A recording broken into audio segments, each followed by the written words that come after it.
Okay, William, so the link that I sent you is for that day we did puzzles for 11 days. And it looks like this, and this is where you're going to put in words that are relevant to what we're reading right now in our reading notebook. So the ones about John Dalton and the ones about investigating matter. So think you could put matter. Maybe you want to put in, think of the three states: solid, liquid, oops, liquid, gas. You need to have about 10 words, okay? Over here, you can see that it's generating a crossword puzzle. And notice here are your words, and then the answers will be here. So say you're all finished and you're ready to share it with me. You're going to go up here, and in the tab it says Publish. Click on Publish. And right here in orange, it says Save and Publish Puzzle.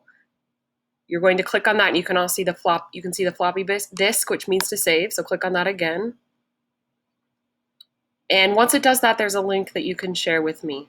So right here, you can play it if you'd like. Share the link. Share the link is the second one down.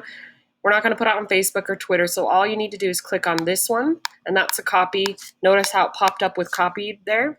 And I click it a few times just to ensure that it is. Then toggle back to your Clever and drop it in a message to me.